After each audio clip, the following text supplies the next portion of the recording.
деп жарың ыңгырдыдой. Бұл жолда талай жанның бағы сынған, бір үмітім ешқашан мұңға бұрмаған.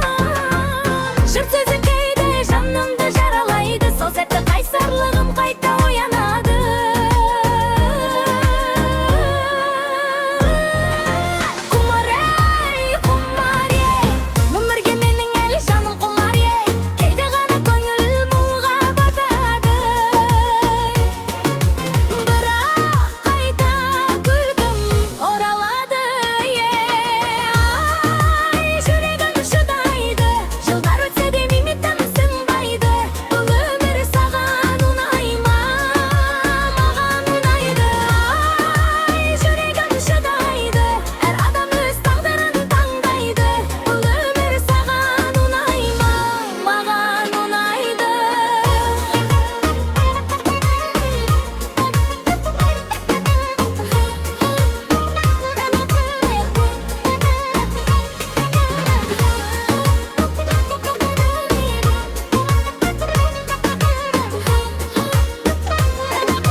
Бәрі жақсы күнде, күлімдеймін қанша дауыл өтсе де, тыңдағың келсе бірге